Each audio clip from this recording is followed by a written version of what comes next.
Hello, this is Mark Wildman of Wildman Athletica, and today we are going to talk about a kettlebell clean ice skater. Ice skaters are an exercise that have been around a long time. They are simple, they can be done almost anywhere, and they provide a great overall training benefit. The thing that an ice skater does, it works on deceleration and acceleration in the lateral plane. There are kettlebell versions of this, which some people like because they slow down the ice skater. The faster the ice skater action goes, the more load is placed on the leg, and sometimes the less precise people get with the movement. The kettlebell version is meant to slow people down so that they work on their foot placement if they have trouble with their ankles, their knees, or their hips, and it helps them focus on a different type of breathing cadence. Both exercises are something that you should put into your training, and we're going to talk about them in series. Basic idea of an ice skater is that we're going to take a big lateral step. Let's start without the biggest version and start walking into it. From our standing position, point our feet straight ahead, step out, track one leg back. The point of this is as it gets faster, the leg that you're stepping out with will learn to decelerate force and then accelerate force in the plane of movement where people often get hurt. People often get hurt in training when they put their leg down and they change directions quickly. So this exercise is meant to help people with that. It's part of ballistic training that you would do in conjunction with something like squats, in conjunction with something like deadlifts, in conjunction with something like kettlebell swings, or clean and press. There are several foot distances we need to consider.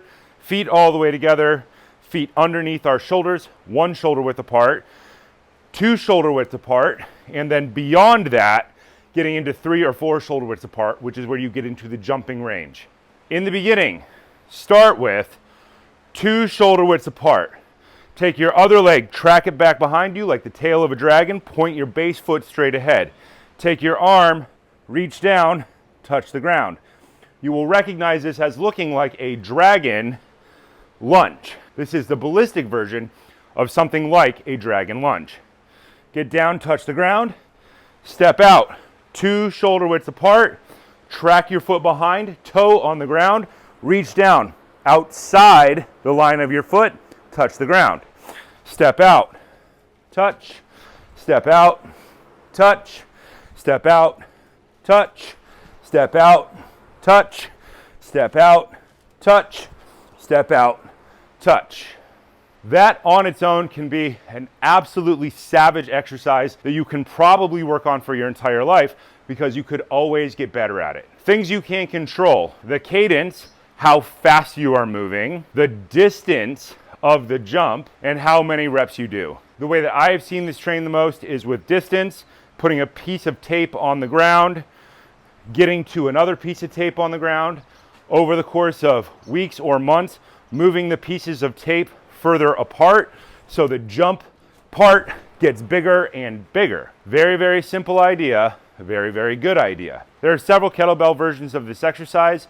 All of them are meant to make you slow down, but they introduce a decelerating weight and an accelerating weight into the equation, which helps people work on their core contraction and correct muscle imbalances with this exercise. Sometimes the ice skater alone doesn't correct because it doesn't have an outside load that the athlete can focus on. With the version of the kettlebell ice skater we are talking about today, we are not going to do the dragon step behind. We are simply going to step into 2 feet pointed straight ahead, what we call athletic stance, and then we're going to move to the side, set up our feet 2 feet pointed straight ahead.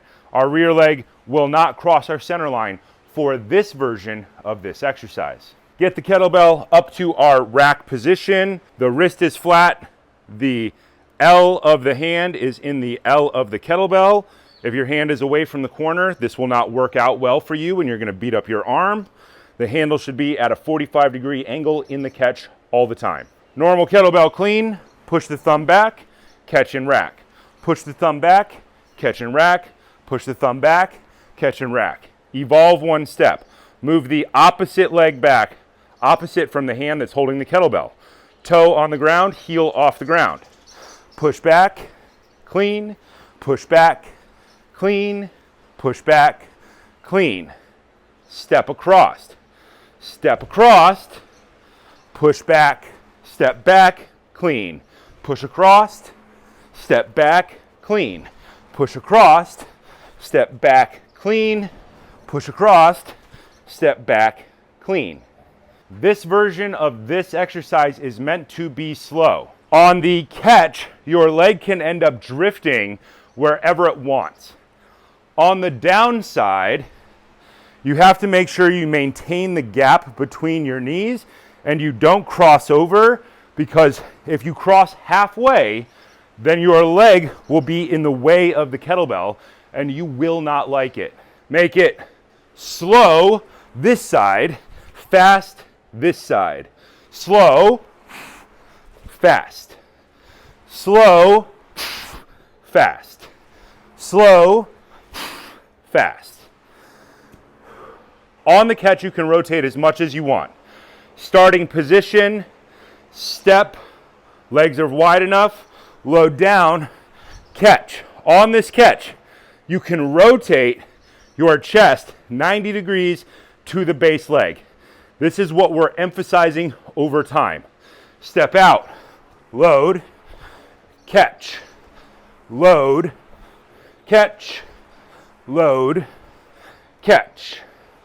Return to standing, set the weight all the way down.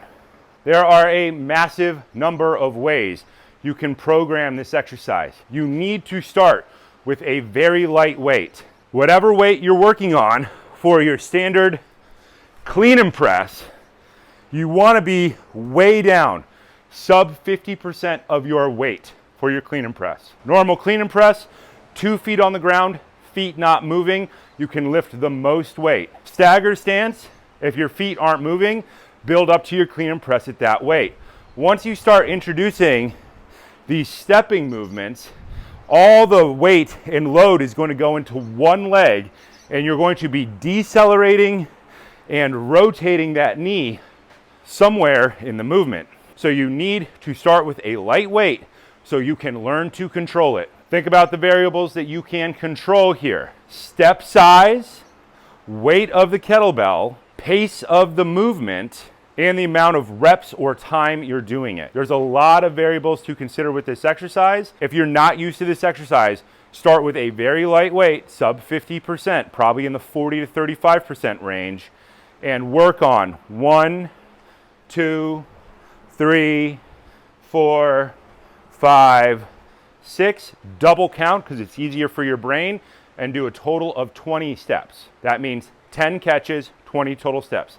10 steps left, 10 steps right. The most important thing is to make sure your knee isn't in the way on the downside of the clean.